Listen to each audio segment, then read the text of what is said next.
EGA is closing in on its 20th year of operations, providing opportunities for critical thinking and knowledge sharing on the interface between plants, fungi, mind, and culture.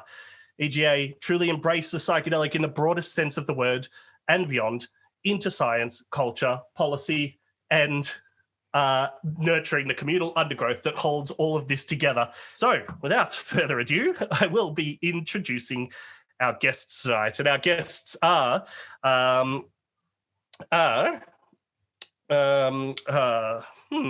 here they are. Symon Beck, who is a myco enthusiast with over 10 years of mycological experience on Australia's East Coast. Symon has a particular interest in psilocybe and other psychoactive species and helps runs the PMANS group on Facebook, which is a group that helps with all things psilocybe mushrooms. And I'll get our admins again to drop a link of that into the chat. His academic background is in medicine and psychiatry. And our second co-speaker, co-presenter is Caine Barlow, fungi educator, aiming to inspire creativity in mycelial cloning, propagation, and experimentation. Caine is experienced in foraging, conserving, and cultivating a variety of culinary, medicinal, and environmentally significant species. He has studied mycorrhizal fungi, mycoremediation, and mycorestoration, and you can find him on Instagram as Gorilla Mycology.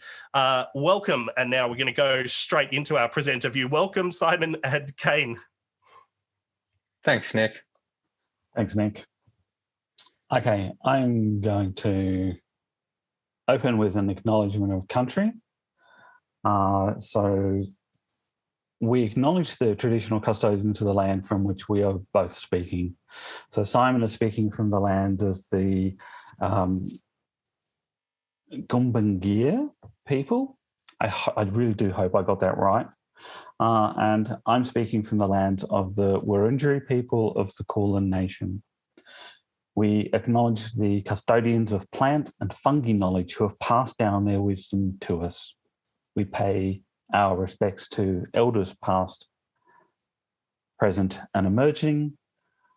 We acknowledge that sovereignty was never ceded, always was, always will be Aboriginal land. We extend our acknowledgement out to where everyone is joining from tonight.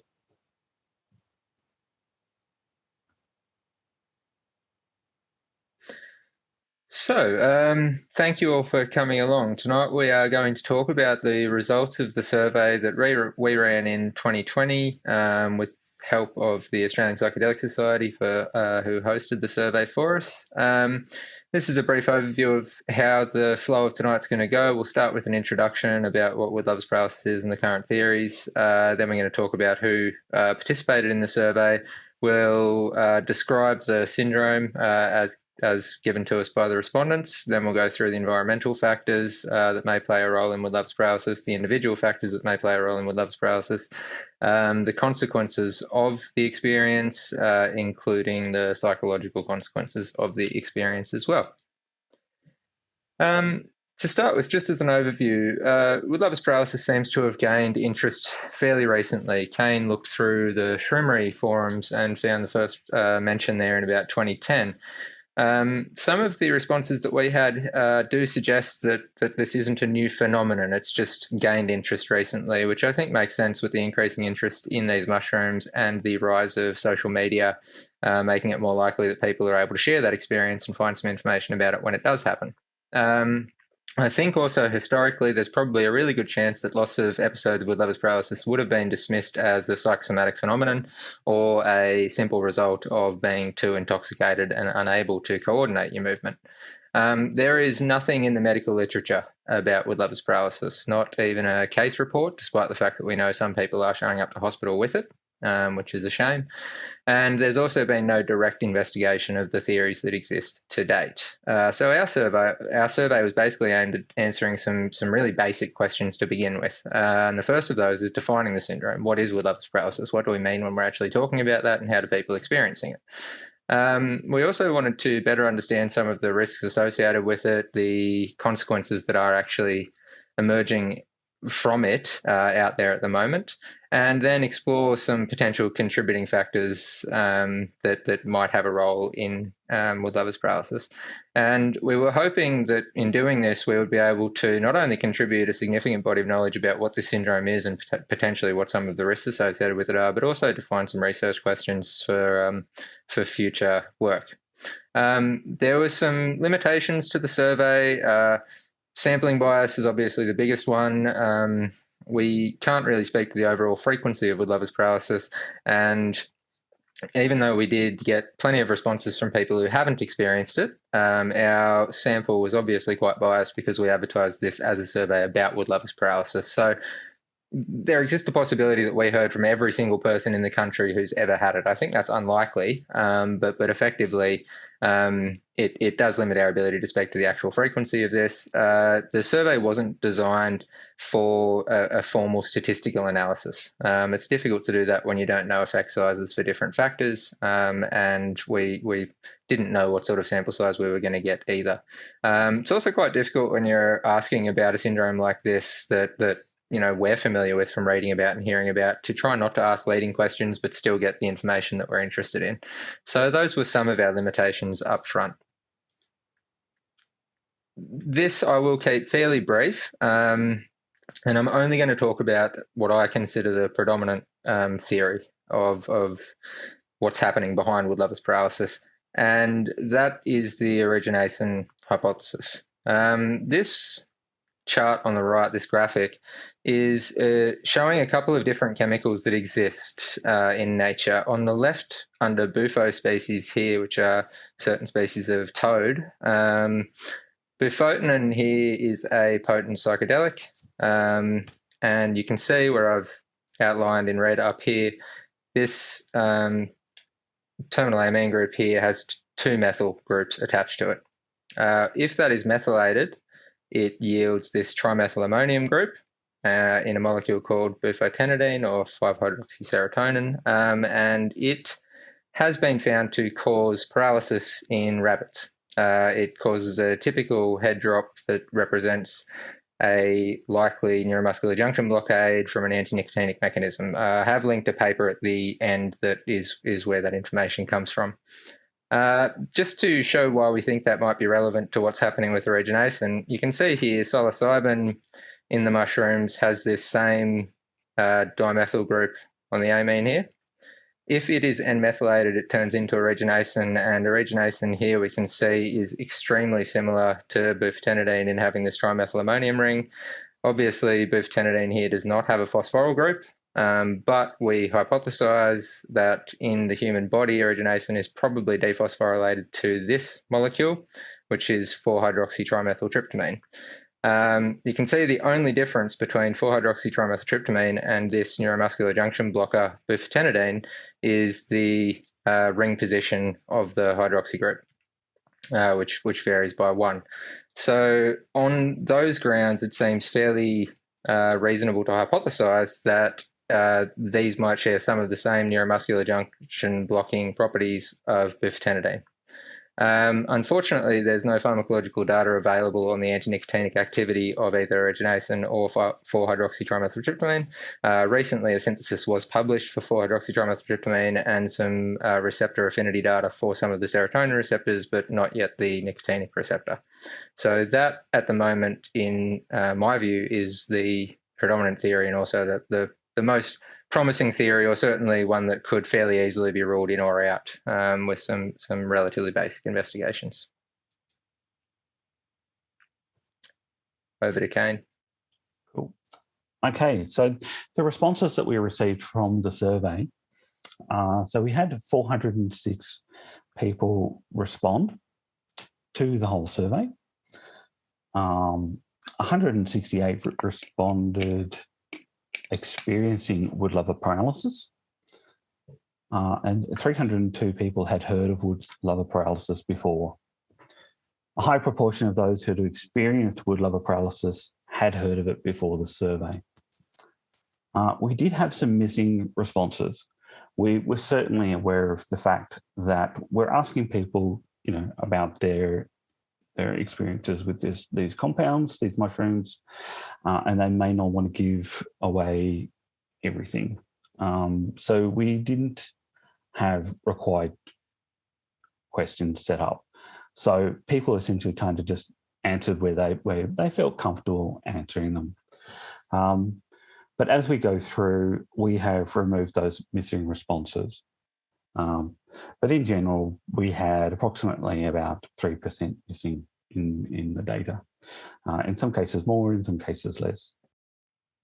So getting into the further demographics, the majority of the respondents were aged between 26 to 35. We did also have a few either side of that, but that was certainly the main group. The majority identified as male, and there were no overt differences apparent across age or gender. We feel that the sample size is essentially inadequate to compare subgroups statistically, so we didn't dive into that in any detail. Where were the participants from? So most participants were from Australia. We shared the survey out through the Australian Psychedelic Society Facebook page and newsletters, and Entheogenesis Australis also helped with sharing it out through their newsletter and Facebook page as well. We did share it to a number of other Facebook groups, including a number of overseas Facebook groups. The other countries represented include New Zealand, Canada, USA, Europe, and South Africa. But as you can see in the graph, the vast majority were from Australia.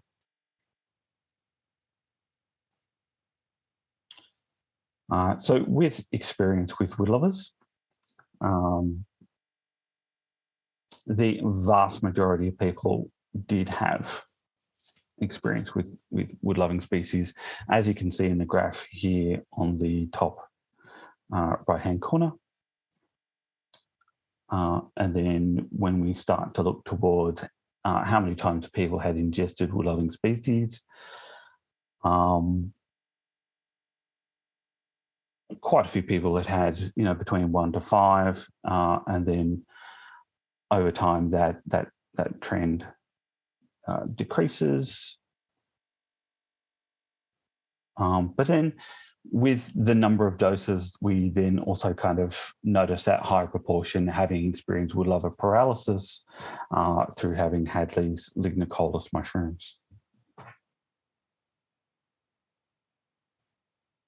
How many times did people experience Wood-Lover paralysis? On general, it's between 1 to 3 times. In some cases, people are reporting more, 10, 20, and we even had one individual claiming about 140 times.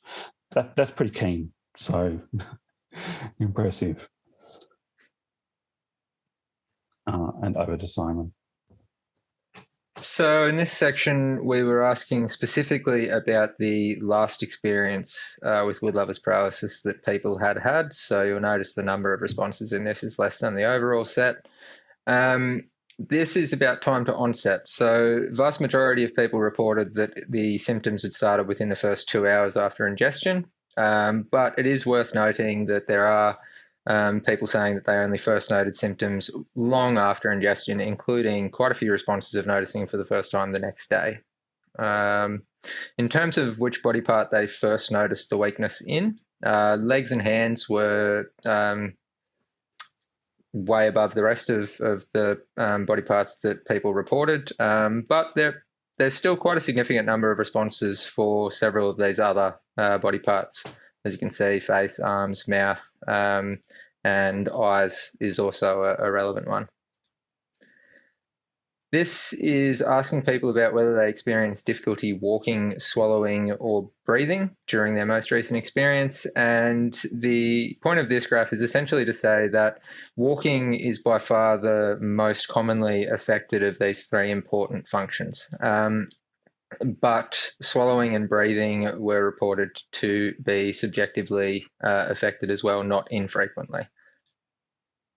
In terms of the impact it actually had on walking, 80% expressed some difficulty walking as a result of the weakness. And among that group, when reading through the descriptions provided, I categorised those to find that about 53% of people reported being completely unable to walk at some point as a result of this weakness. And to a lesser extent, others were just unsteady. This group of others were responses that I couldn't categorise into either of these two. Things like I was lying down during the experience, so wasn't able to sort of say. The impact on swallowing, which is obviously an important one from a safety perspective, 26% reported some difficulty with swallowing. For the most part, that was difficulty with swallowing liquids and often actually including their own saliva. Chewing food was reported to be very difficult commonly, and sealing the lips even just to keep liquid in when drinking was another common complaint. 2 did mention that they had difficulty speaking and coordinating the tongue. We didn't ask specifically about that, so that's not to say that only 2 people had that experience. It's just 2 spontaneously volunteered that in their descriptions. And we had 1 person say that they'd noticed a partner choking on food as well. The impact on breathing, which obviously is quite concerning, 17% reported some difficulty breathing. For the most part, that was a sensation that they were having shallow breathing or not feeling like the lungs were fully inflating, and that their breathing was laboured and required a lot of active effort and concentration. There were quite a number of responses to people saying they really felt like if they weren't paying active attention to drawing their breaths, they were quite worried that it was not going to happen.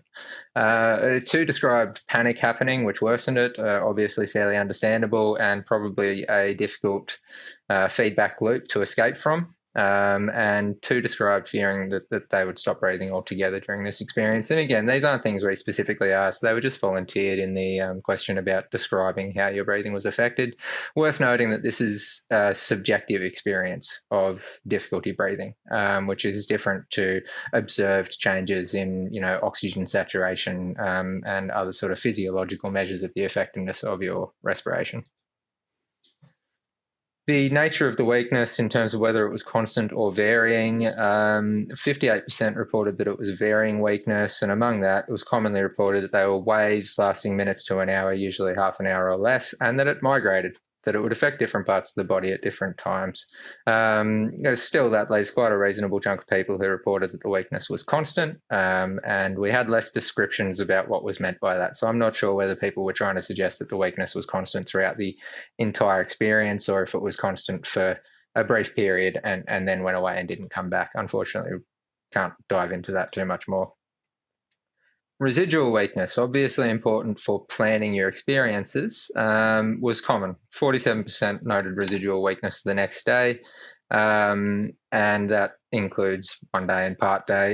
In this group of one day, that may include people who had weakness, for part of that one day, but still just said that they had it for the day afterwards.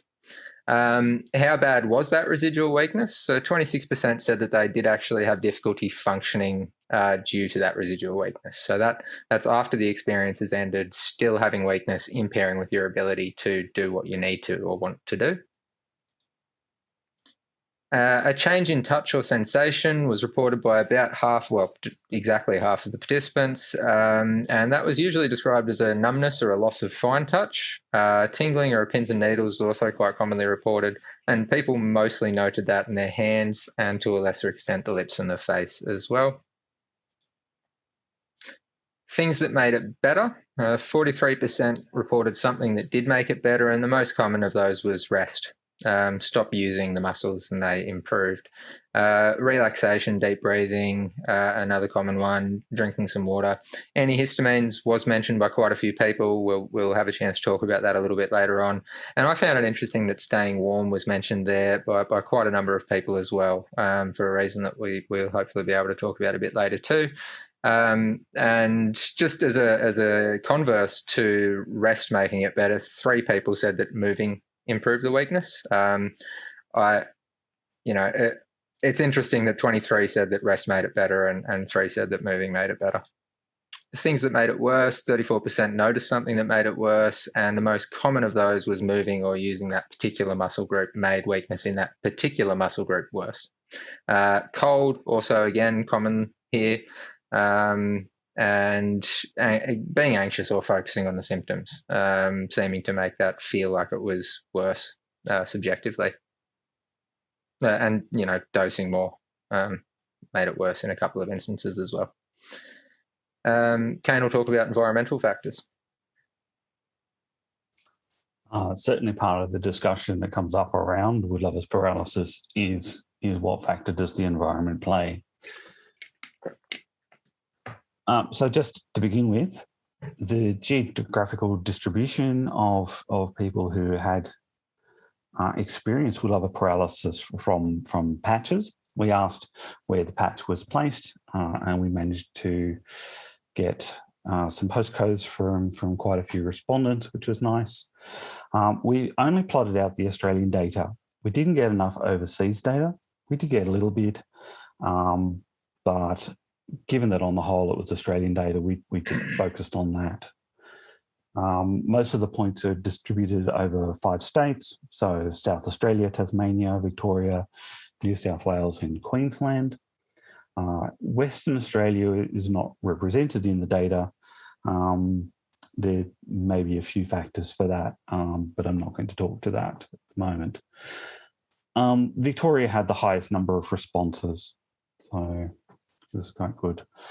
This image was generated through Google Earth, but yeah, you can see the density here in Victoria. It gets quite dense around Melbourne, which is interesting, and probably makes sense really, given that that's kind of one of the main areas of where we find this mushroom, subaeruginosa, in Australia.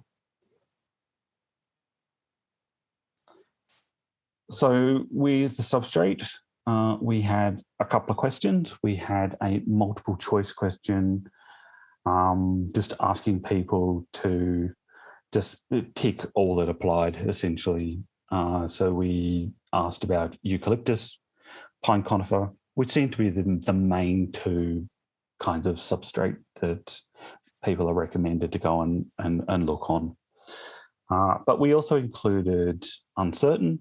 We appreciate that people don't really may not be able to identify the plants in those areas.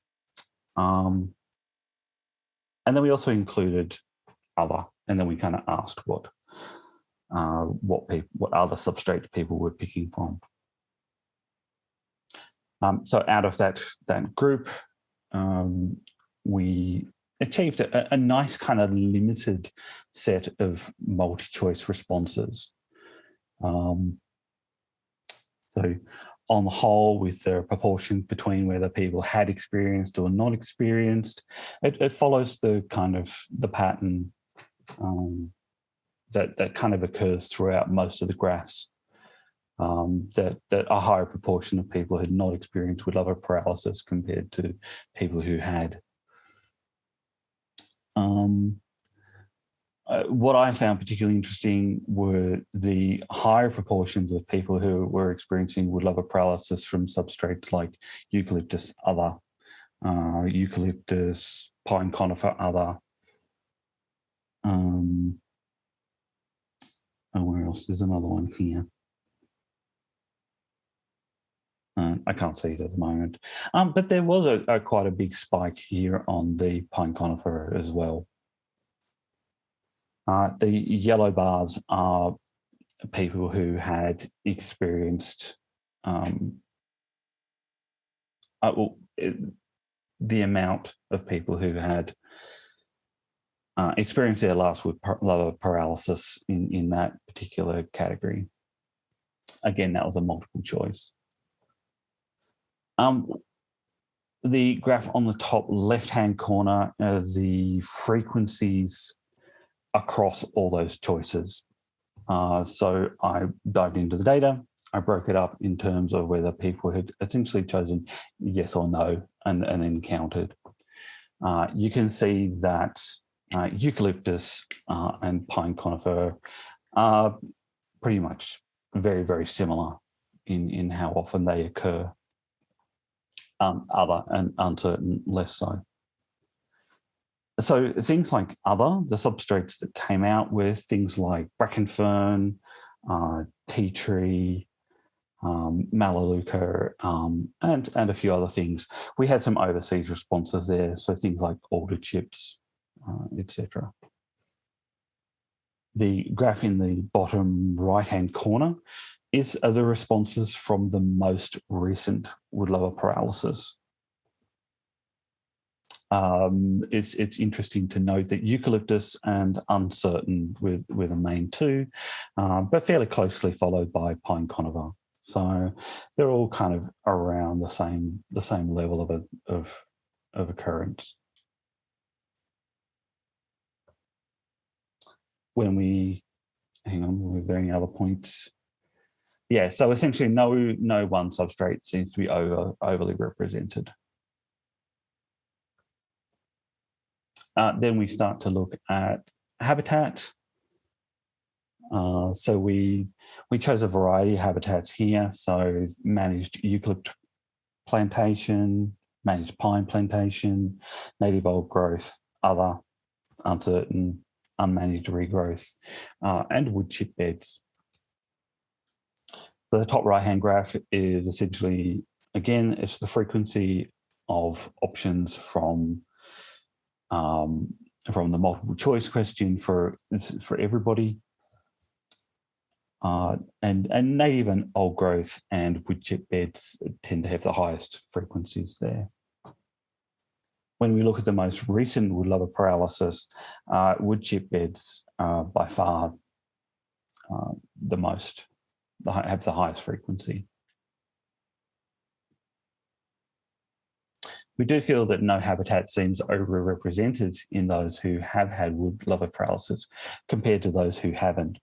You can see on the whole that those proportions kind of remain steady between who has and who hasn't. In wood chip beds, this does level out a little bit. So the wood chip bed is associated with more of the last Wood-Lover episode, and was the most commonly picked habitat reported. With multiple episodes, so 61% have had multiple episodes of Wood-Lover paralysis. 68% of those have had multiple episodes from the same patch. 37% of those have had episodes from the same patch in different seasons. So we wanted to mine into whether people are experiencing from the same patch consistently. Is it happening throughout one season, or is it happening over multiple seasons? And 62% have had multiple episodes from different patches. Of course, this does kind of lead us to kind of ask, well, what people consider a patch may vary. Is it one particular area? Like, is it like an area within a given park, or is it like broken up little patches within a given area? Say at the beginning of a park versus near the end of a park, for example.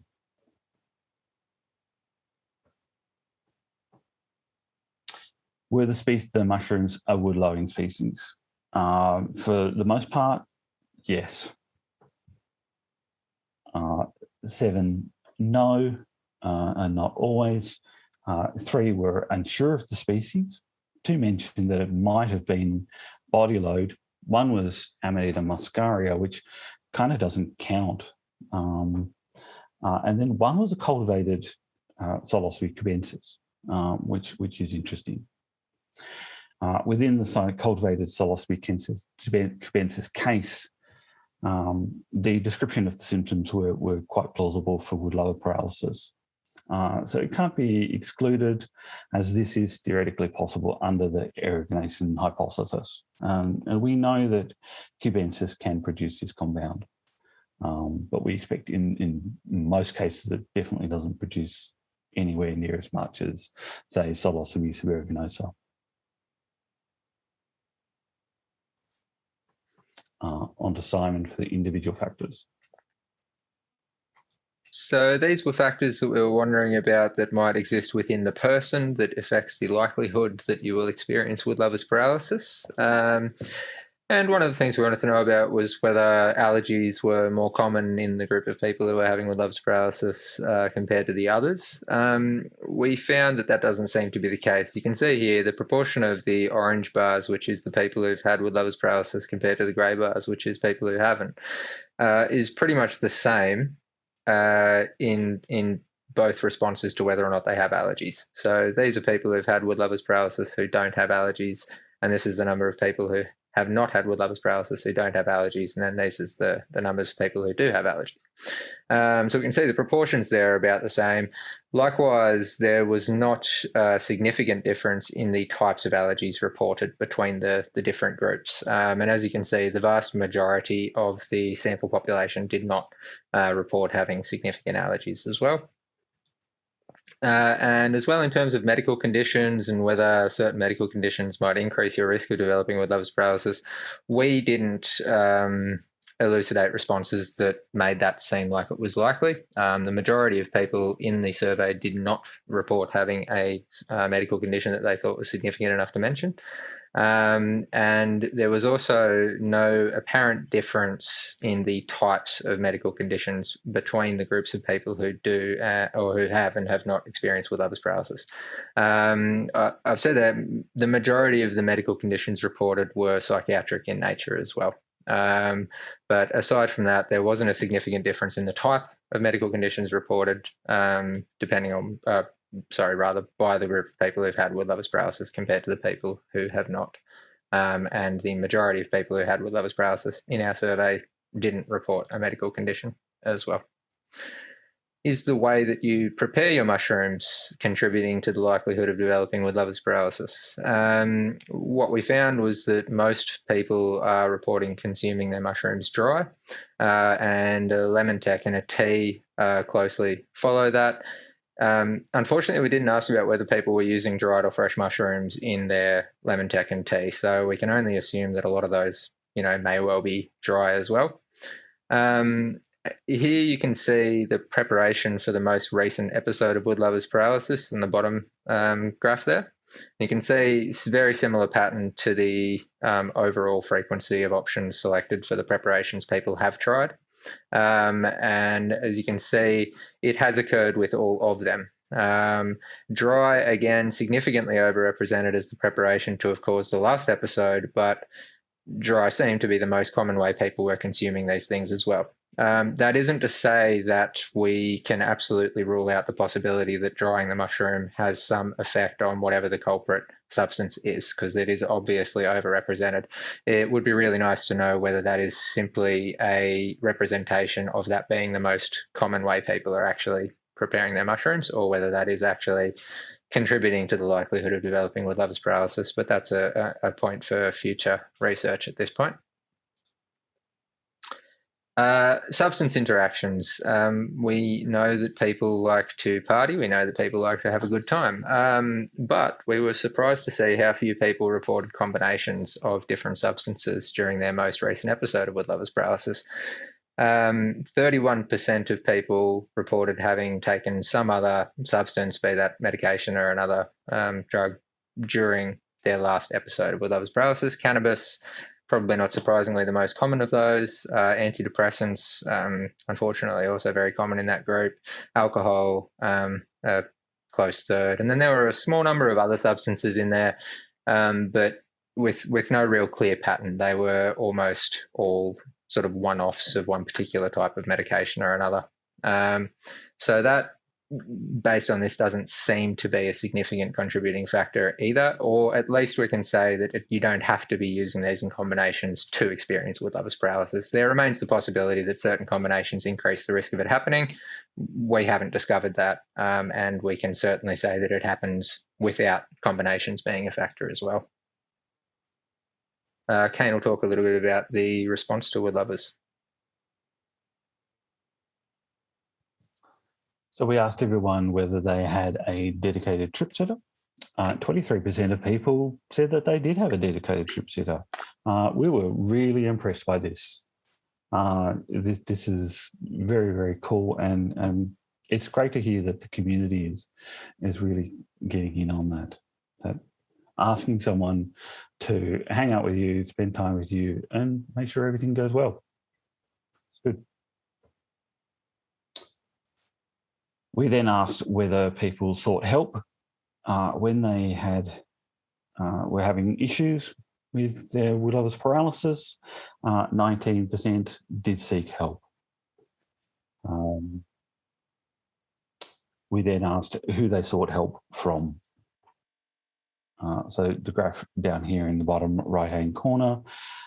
So essentially help from their sitter, help from help from a friend.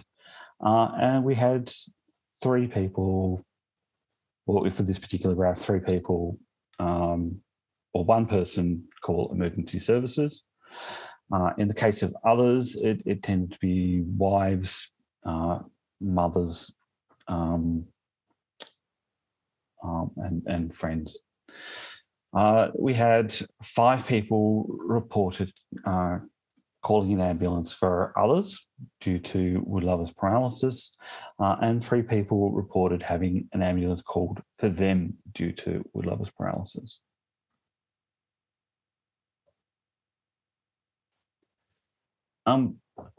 We then also asked why people didn't seek help. On the whole, we had 45 people respond that they felt prepared. They knew about Wood-Lover Paralysis, or they assumed it was the mushrooms, and then assumed or knew that it would go away. 16 people responded that they felt safe. They were in a safe space. They were with a friend or sitter. 4 people were physically unable to seek help. There were 37 people who kind of felt ambivalent. They didn't really feel it was a significant enough experience, or they just didn't feel it was necessary. 11 people were not scared, they were curious. 5 didn't know what was happening, but they just, uncertain about it. Didn't know if it was them, or probably didn't know if it was the mushrooms. 4 people were alone. 2 people enjoyed it. There were a couple of cases where there were compromised situations, knowing someone at a hospital, or just being in an inappropriate location. And there were a few people who sought information from Google. They got onto Google, they looked up what was happening, found information on Wood-Lover Paralysis, realised what was going on, and were just happy to kind of sit and enjoy the ride. See what eventuated.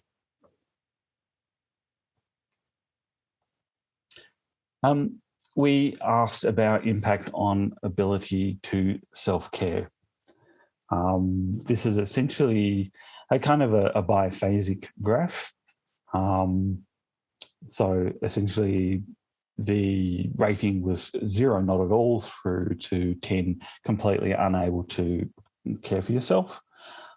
And you can kind of see from this graph that people were, on the whole, either not overly concerned, or they were just, it just did affect their ability for self-care quite significantly.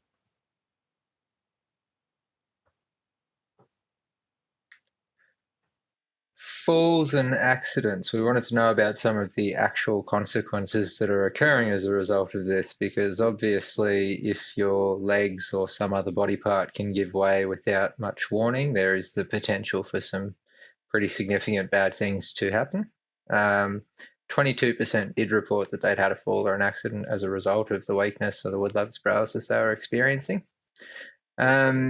The most significant risks associated with that were falls with an inability to get back up.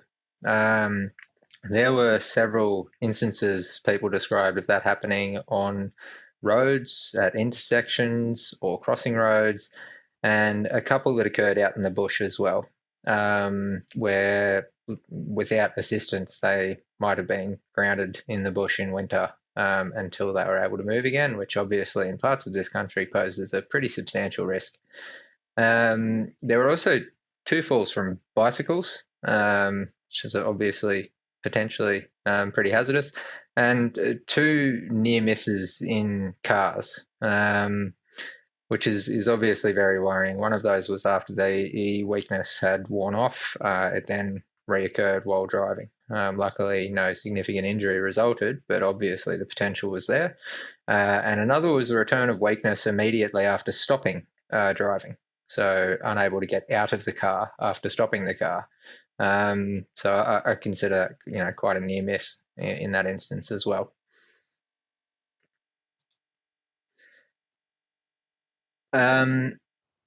Injuries as a result, only a few people reported having experienced an injury as a result of the accident or an accident, and for the most part those were minor.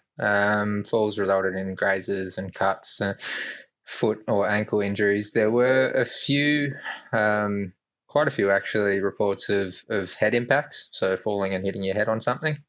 And a couple of instances of people falling and as a result putting a hole through a wall or damaging something in their house. There was one reported hospitalisation, but that was apparently attributed to serotonin syndrome by the treating doctors, and that occurred in the context of an SSRI plus some St John's wort, which is another SSRI, and some other herbal things that are unknown and may have had some other serotonergic effect as well. Lasting effects. Obviously, people are quite concerned about this, which we'll see in one of the charts following from this. But the vast majority of people did not report noticing lasting effects. As you can see there, the yes response is about 10 or less in terms of how many people said that they noticed something lasting. Only 3 of those responses were not specifying a short time frame of fatigue after the experience, which we weren't considering lasting effects per se, so much as a short-term lingering effect.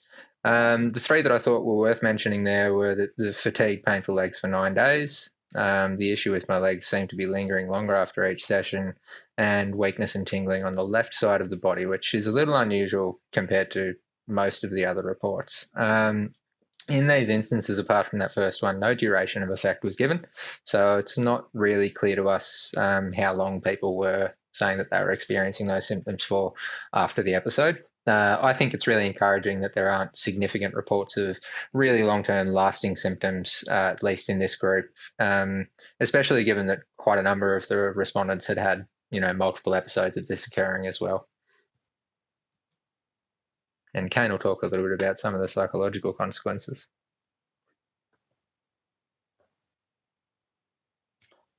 So levels of distress. So again, this is a 0 to 10 question. And in this graph, we have compared the level of distress of the most recent experience of Woodlover's paralysis with the worst episode of Wood-Lover Paralysis. There is some variability in the levels of distress, particularly with the worst episodes. They're mostly lower levels of distress reported, like 0, 1, 2. People weren't overly concerned, but there's an uptick for the extremely distressing. And so this occurs across both data sets. With traumatic memories, whether people did experience traumatic memories of the event, only 6% of people had traumatic memories.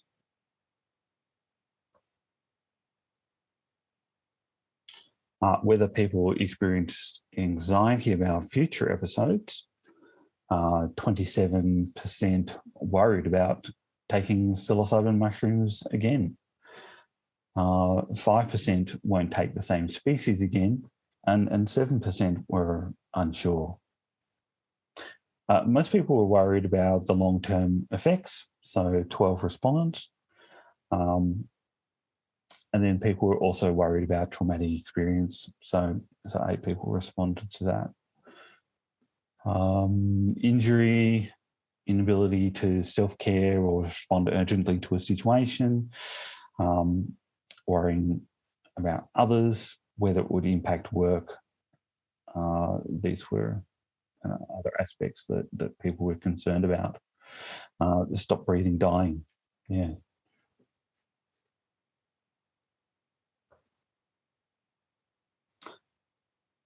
Whether people experience anxiety about Wood-Lover paralysis before ingesting.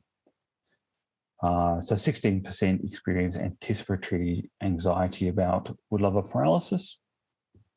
22% of those who have had Wood-Lover paralysis before appear more likely to experience anticipatory anxiety. And 11% of those who have not experienced Wood-Lover paralysis appear to experience anxiety. So on the whole, most people don't tend to kind of experience anxiety about it. A small proportion do. And then we also asked about whether people feel well equipped to deal with Wood-Lover paralysis. So 66% of people feel equipped to deal with it. 77% of those who have experienced Wood-Lover paralysis then feel equipped to deal with it. And you can see here in the graph whether if for people who do feel equipped, it's a fairly even level between those who had experienced and those who hadn't.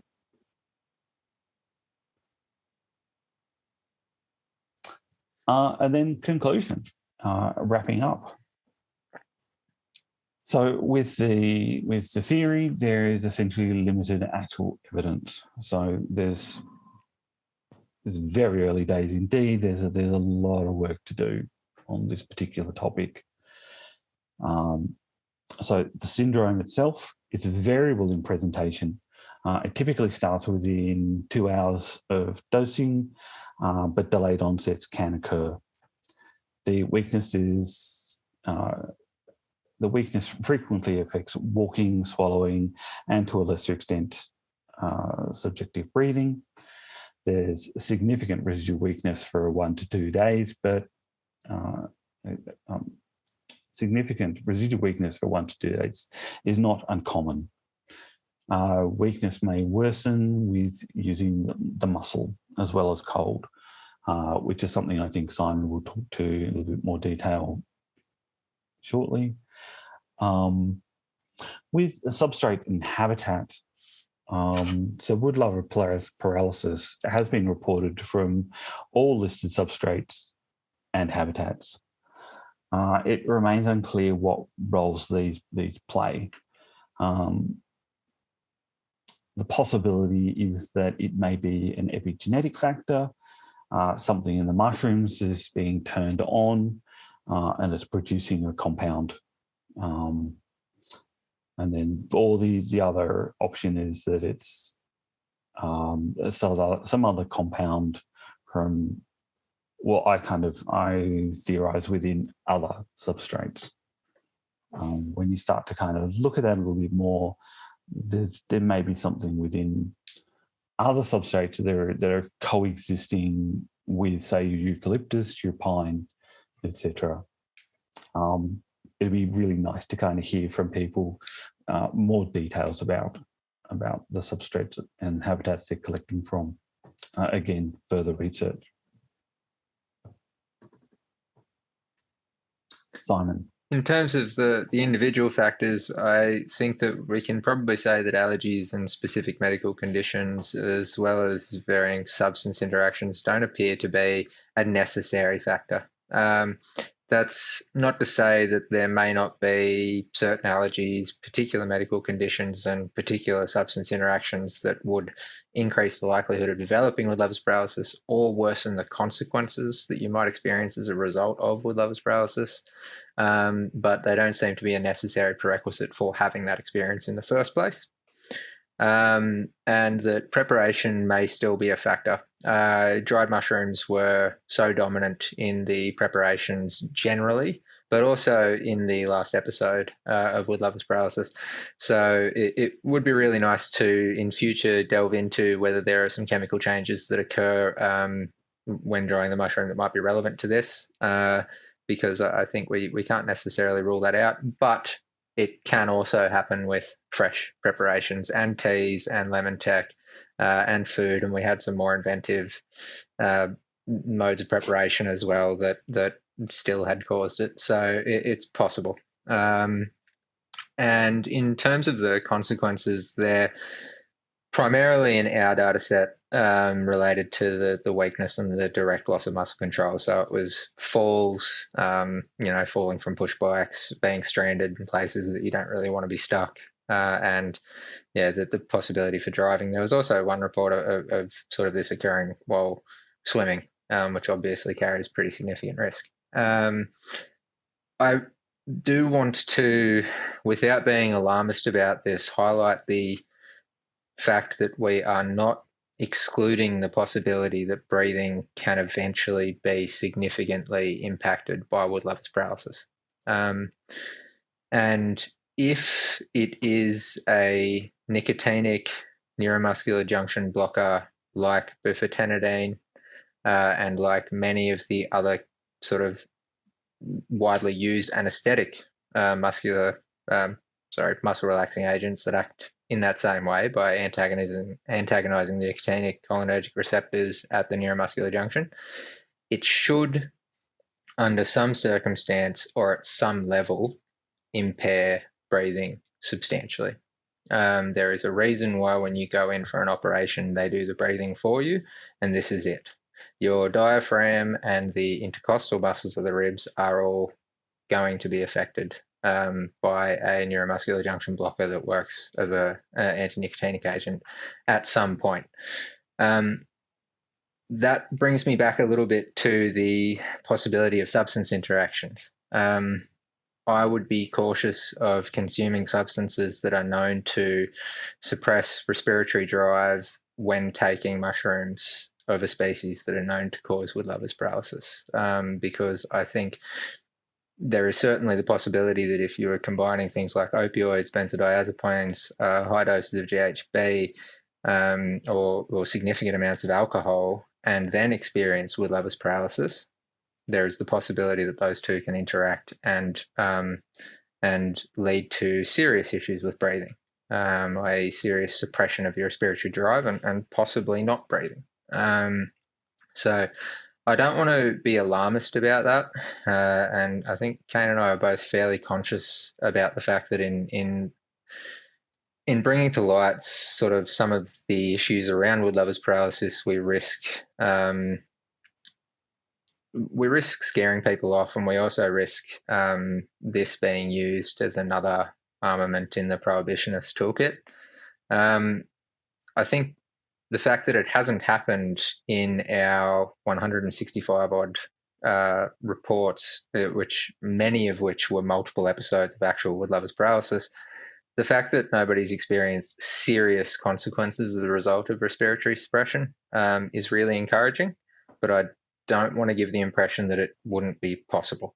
We don't know what causes this. The hypothesis that we're operating on means that could be possible under certain circumstances. So I think that is just something to be aware of, and certainly something to monitor for if you are having that experience.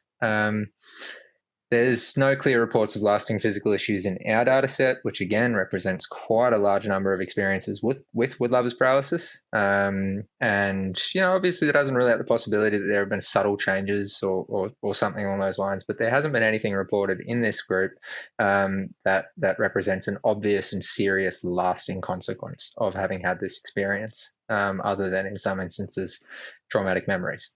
And the fact that it wasn't rated as very distressing by most people in this group, I think, is also quite encouraging.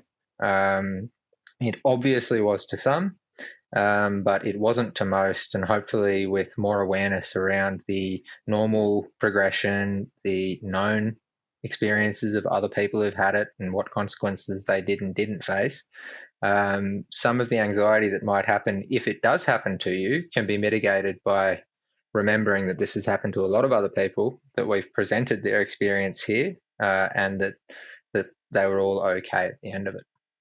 So I think hopefully that will be useful for people having this experience in the future. In terms of weakness worsening with using the muscle, I might just talk about that briefly here, because I think we do still have a couple of minutes. That's very, very similar to myasthenia gravis, which is a condition where there are antibodies against the nicotinic cholinergic receptors. So that, in a sense, fits with the hypothesis that this syndrome is a result of blockade of those receptors. It's also interesting, if anybody's interested, to go and check out the Wikipedia page for a chemical called D-tubocurarine, which comes from a South American vine and was used on poison arrows. The experience, as described by researchers first trying that drug in the 50s, when it became the first widely used muscle relaxant in anesthesia,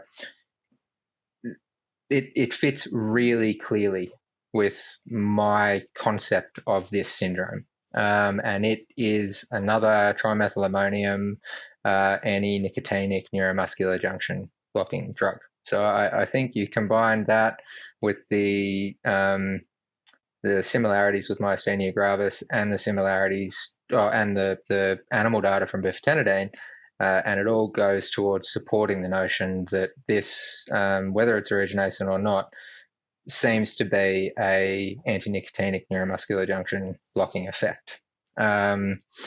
Which is interesting as well in relation to the weakness getting worse when you are cold, because being cold impairs cholinergic transmission at the neuromuscular junctions as well.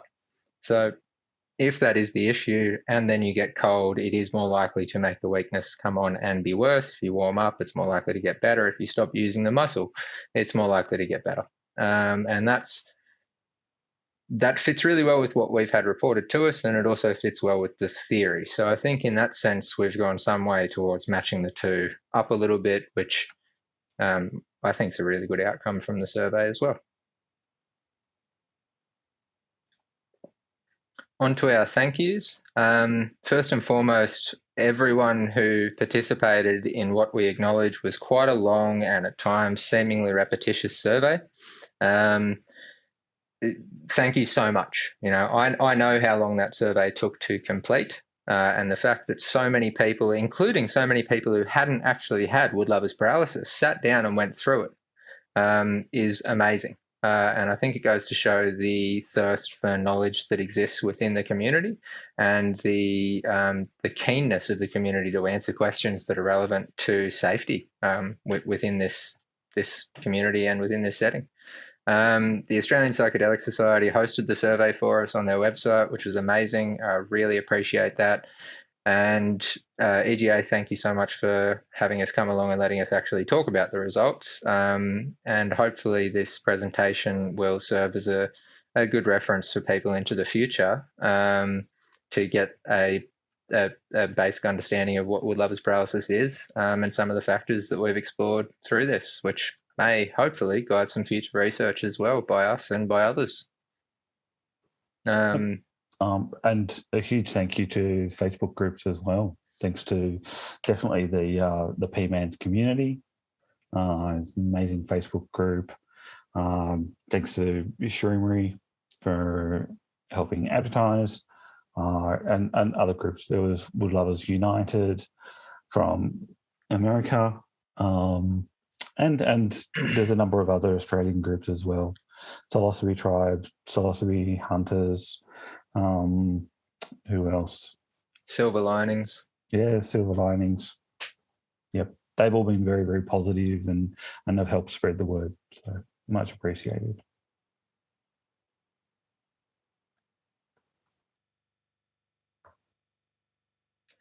These are some resources here, guys. So the first two are just some articles about Woodlover's paralysis in a broad sense, and the second one about the origination hypothesis. The third one is a paper where they synthesized 4-hydroxytrimethyltryptamine and ran it through some serotonergic binding affinity studies, which is interesting. And the last one is the old paper that tested biftenadine in rabbits and discovered that it appears to have a neuromuscular junction blocking effect that seems to be cholinergic in nature there as well. The EGA resources there that Nick mentioned earlier obviously have some great stuff that Caine's put together for them as well. Please follow both the Australian Psychedelic Society and EGA. They both have newsletters and are really doing great work in the community. And please come along and join our Facebook community as well. Learn more about all things mushroom. Yep. All right. Please join up and yeah. Simon and I are both always happy to discuss our interest in fungi and help ID what you find in the field. Cheers. Thanks, everyone.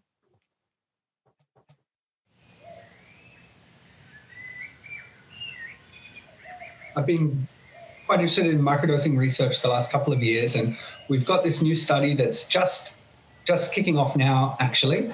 And this is quite an exciting study in the microdosing space, because what we're doing here is we're going to be looking at the brains of people when they've taken a microdose, and also on an occasion where they haven't taken a microdose, where they've taken a placebo.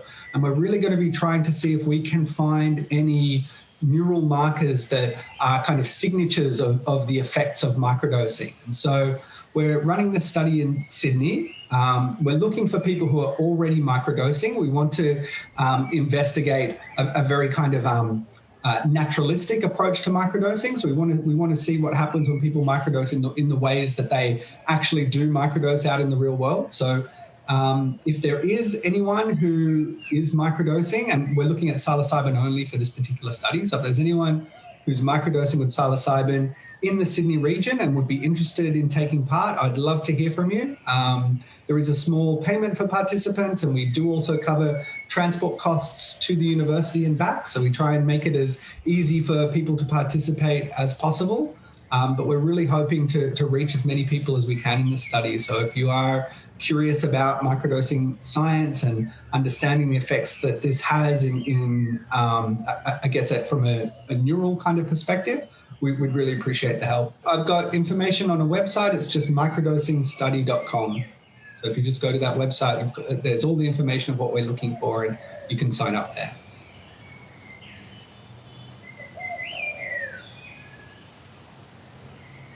Yeah, I'm really excited to speak at Garden State. We'll be talking about some research that I've done with Paul Lipnetsky, who I collaborate quite closely with. He's also very much involved in the neuroimaging study that I mentioned. And in this talk, I'm going to be talking about a systematic review that we've done of the microdosing literature so far. So microdosing is something that has only really kind of become popular in the last maybe 4 or 5 years. It's something that's really taken off. And in that time, there's now been quite a few scientific publications investigating different aspects of microdosing. And so we completed a review looking at all of those studies. But interestingly, we also found a set of studies from before prohibition that haven't really received much attention so far. And there were not really any studies in the 50s and 60s directly looking at microdosing, but there were a bunch of studies that were mainly interested in the effects of high-dose psychedelics, but included a control condition where people took very low doses and took doses that we would now consider a microdose. And so in this latest project, we've really been synthesizing the results from those older studies and the newer studies to kind of paint a picture of what the state of microdosing science is at, to kind of try and deal with some of these tricky questions as to, what are the main things that microdosing really targets. As you know, people make a lot of claims about microdosing, and so we've tried to really lock in on what's mainly going on and address some questions around how much expectation or placebo effects might be influencing people's results. And I think we've got a really intriguing set of findings to kind of outline about where we think we're at with microdosing and what the path forward is to understand this phenomenon a little better.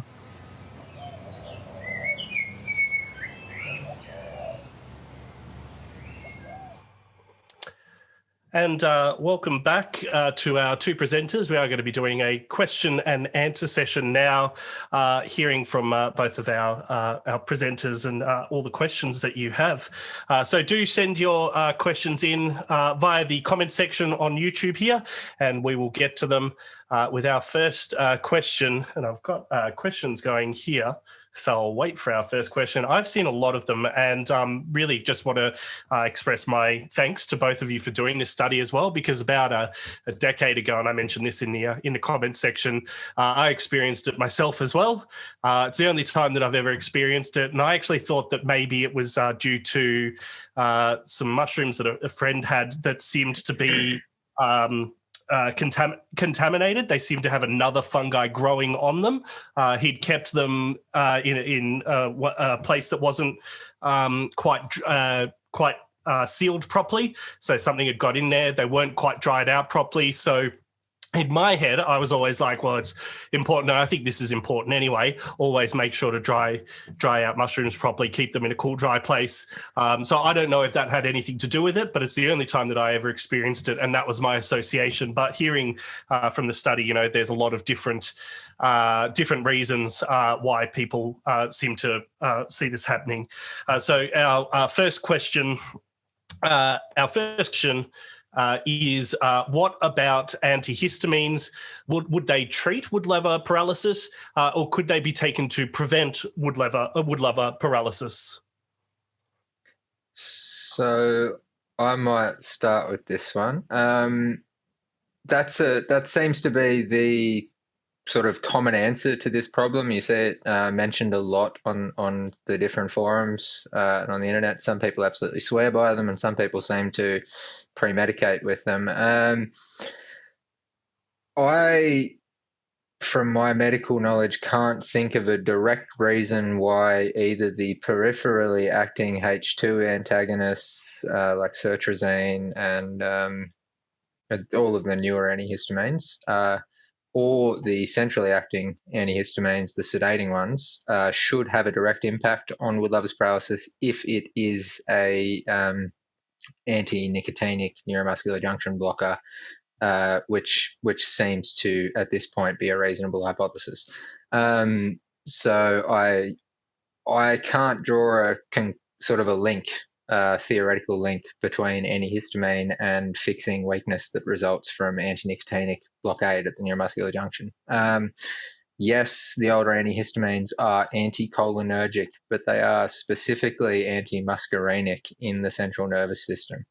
And yes, that sort of anti-muscarinic effect is used to treat certain movement disorders, but they're very specific Parkinsonian movement disorders that don't resemble Wood-Lover's paralysis at all, and are related to a dopamine insufficiency in a very specific part of the brain.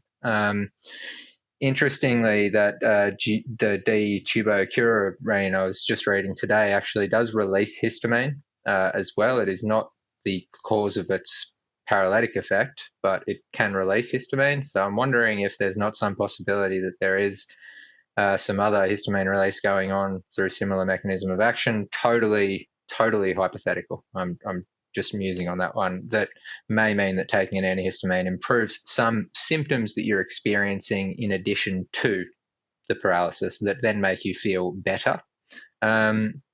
What I'd also say is that, as we sort of said, this is a condition that seems to often vary. It comes and goes in waves. It's happening usually while you are also under the influence of a psychedelic. It seems to be associated with things like moving and body temperature, and resting can improve it as well. So nailing down cause and effect on a subjective level of, during this experience, I took this medication and then the weakness got better, when for all you know, the weakness might have got better in half an hour anyway, or the weakness might have got better in an hour anyway, is next to impossible. So I don't think that there's a good theoretical basis to think that antihistamines should help with the weakness directly.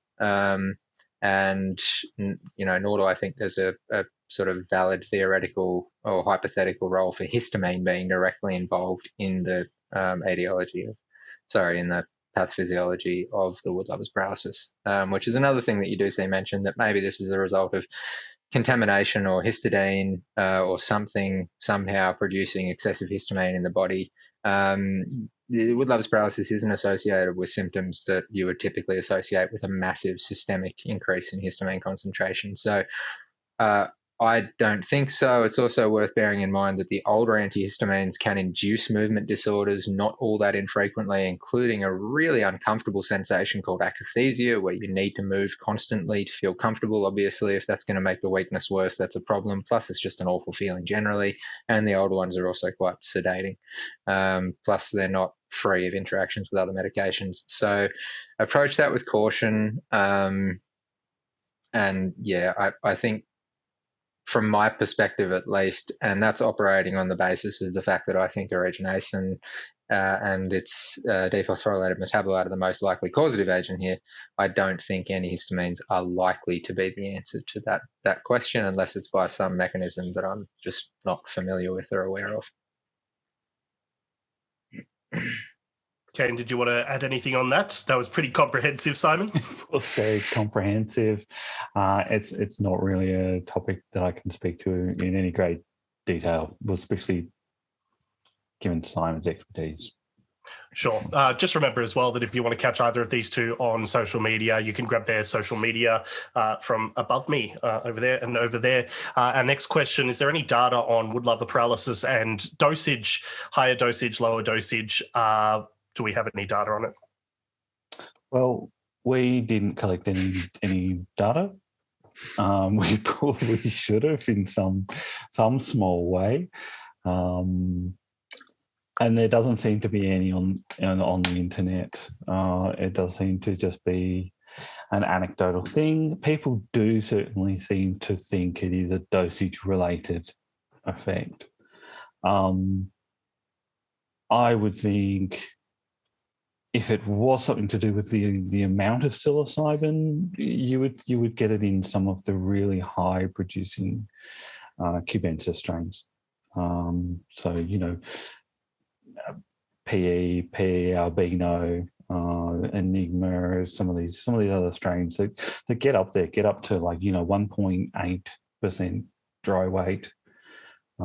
Keeping in mind the subaeruginosa has been reported to have 1.93% dry weight.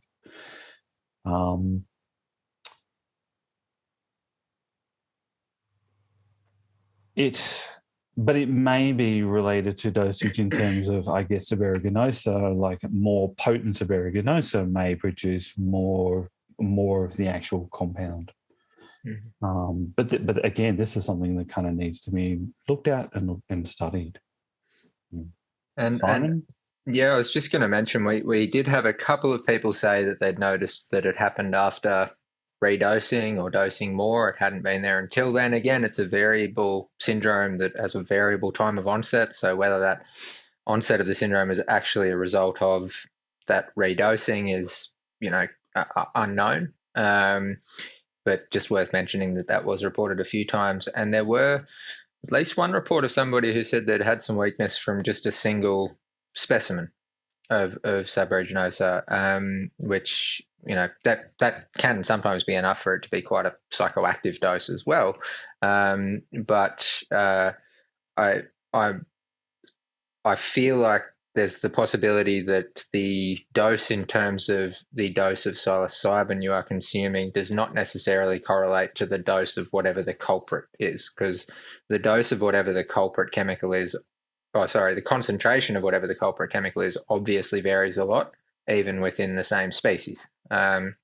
So, one mushroom might have the same amount of psilocybin as the next subaeruginosa, but it might have, significantly more of whatever this culprit is than the one next to it. We're just not too sure about that yet.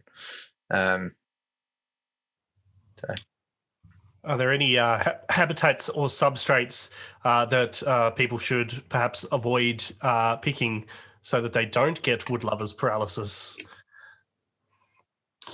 I don't think there are any habitats or substrates that should be avoided, except in the context if you know of a patch that does cause you woodlover paralysis, I would avoid it.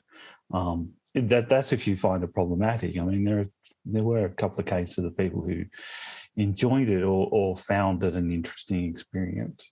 If you have a sitter and you want to do that, that's cool.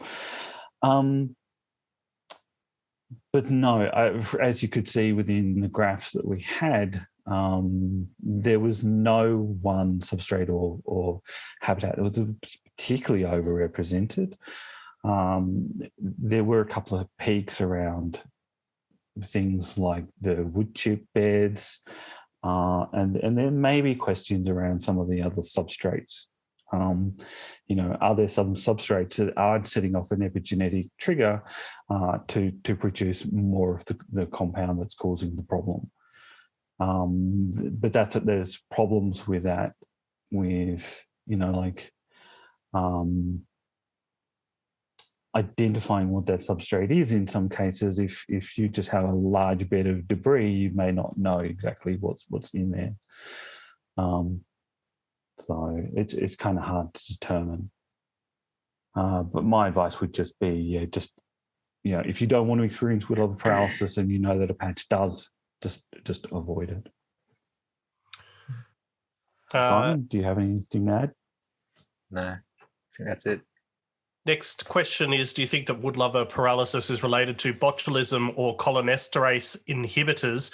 And just noting that Bob Jane T-Mart in the comments section was particularly, with not a sponsorship agreement, by the way, that's just his name, was really urging people to research botulism poisoning. So do you think that there is any relation? That's a bummer, Nick. I could just about use some new tyres soon. I don't think so. I don't think that botulism fits that well with this syndrome. Plus, nobody's died yet, which, frankly, you'd expect if people were getting this significant botulism symptoms. But it doesn't tend to cause sort of a migrating flaccid paralysis that has a varying onset and comes and goes in waves. Nor would you expect it to be botulism from mushrooms that you've picked in the ground. I appreciate that, botulism comes from soil-borne bacteria, but it doesn't. You think about how many people pick edible mushrooms in far greater quantities in exactly the same habitats, literally your saffron milkcaps next to your patch of subs, and eating those by the kilo across the season in huge numbers, hundreds of thousands of people probably, or at least tens of thousands now in Sydney. I mean, you see thousands of people in Belangolo on an average weekend during the season down there alone. And you don't see this happening from there. Likewise, if it was botulism, why not also the dung-loving species? It just doesn't really fit both clinically in terms of the syndrome that Woodlover's paralysis presents with, or with the idea that the bacteria that would cause the botulism should only be on subaeruginosa in some areas that you can pick edible mushrooms from and not experience these symptoms despite eating in far greater volumes. Cholinesterase inhibitors. Look, I have seen something quite old, I think, looking at the cholinesterase inhibiting potential of psilocybin and several other psychedelics, and had found that there was maybe some potential for it to interact with that enzyme. So I wouldn't rule it out entirely. But you would, it would probably present with a different clinical picture if it was excess acetylcholine causing the problem rather than a blockade of the receptors that the acetylcholine binds to. So I think it's not entirely theoretically impossible, but I think it's really unlikely.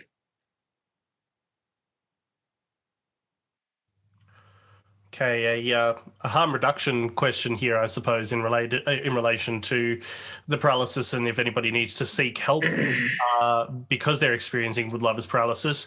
What should somebody tell an ambulance, a doctor, or 000 if they do need to seek help due to Woodlover paralysis? Look, from my perspective, I think be honest. First and foremost, you are not going to get into trouble for telling them that you've taken psychoactive mushrooms. Let them know how confident you were about the identification, sure, but make sure that they know that this exists. I talked to a toxicologist who is part of the poisons hotline in Australia as part of trying to find some partners to further investigate this on a more lab-based level with, and was actually told that it just doesn't happen here because they don't get calls about it. Well, I've got quite a lot of people who responded to this survey who say that it does happen.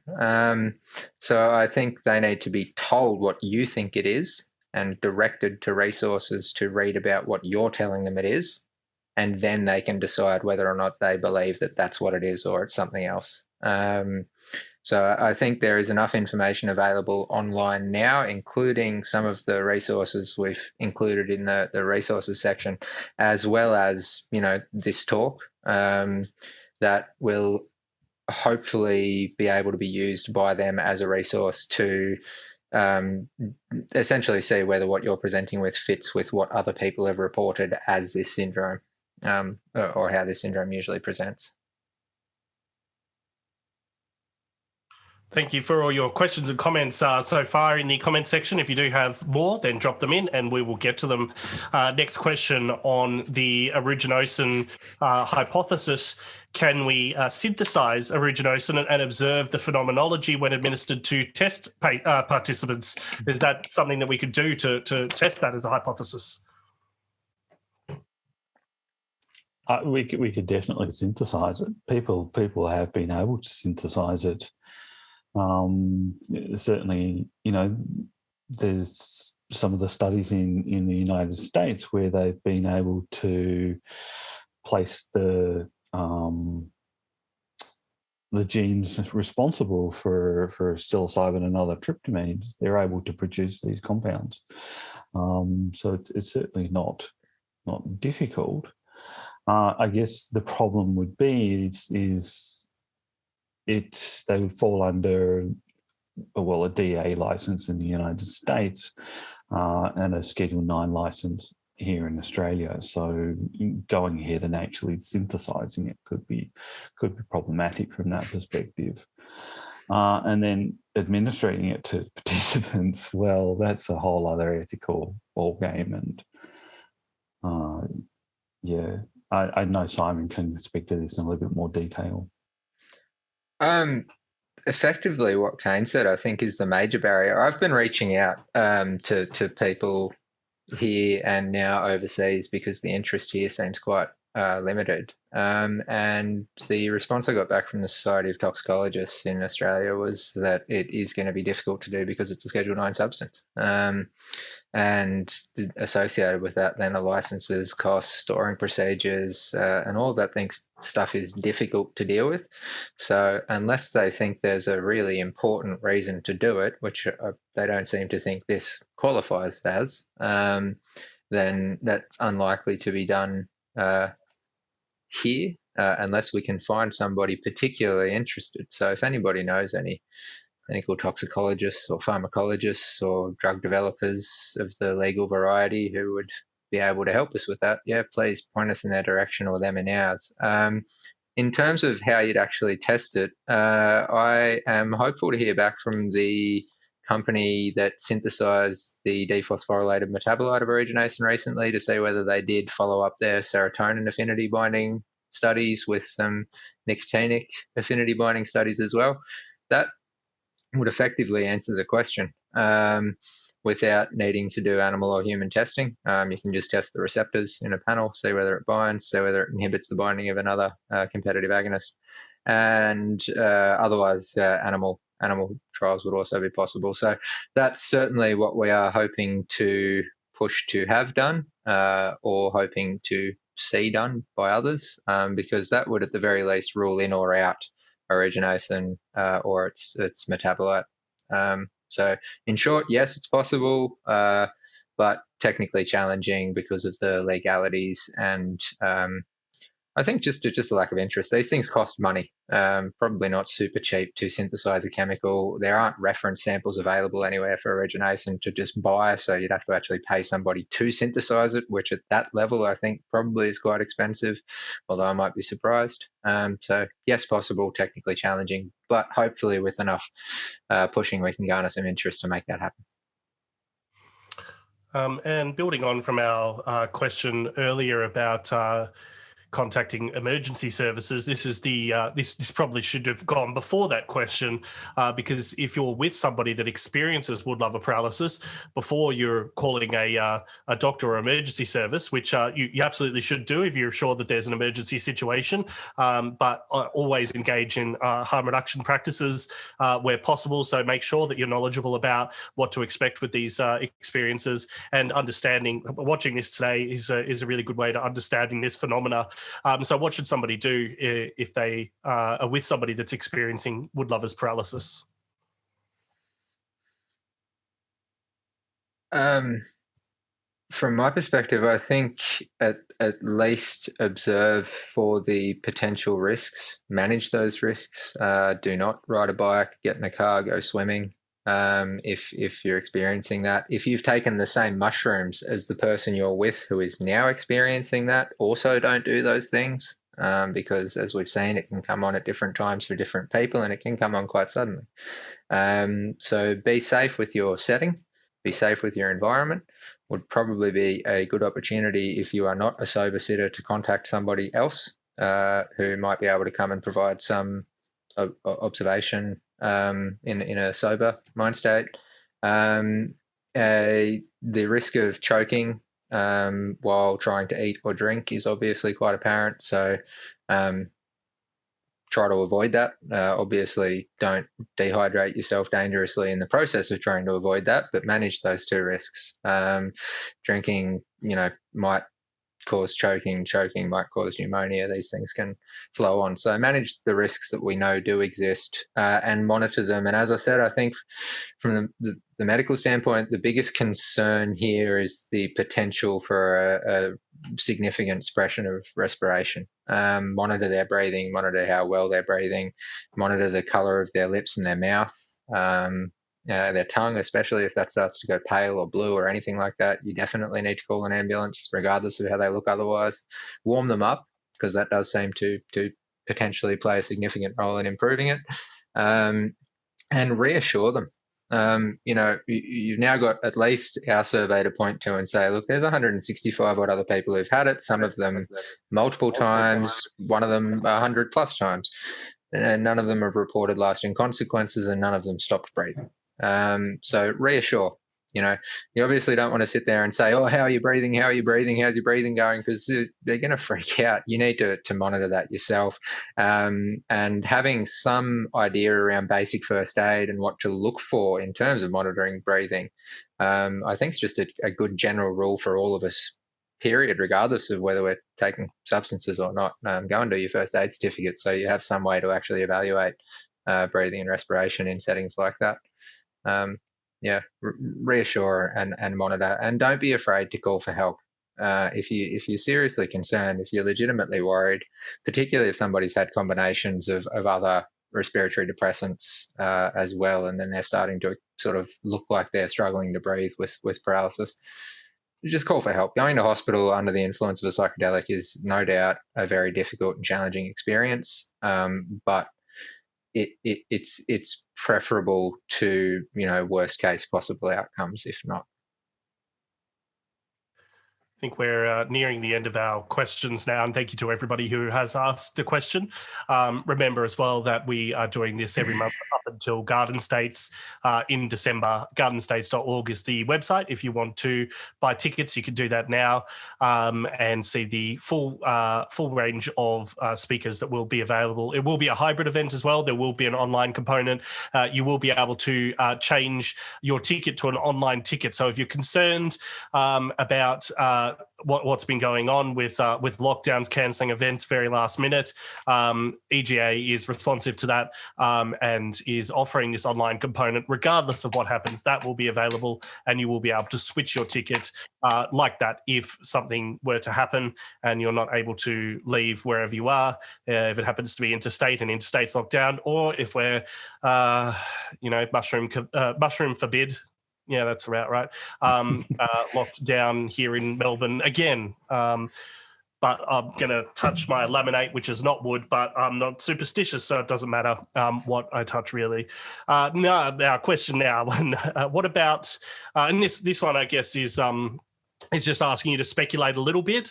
So just putting it out there that this might be a little bit of speculation as we have limited data, but what is your gut feeling on the cause of wood-lover paralysis? If you had to say what it was, what would it be? I'm not going to go so much for the compound cause, but my gut feeling is I feel it's an epigenetic response to the environment.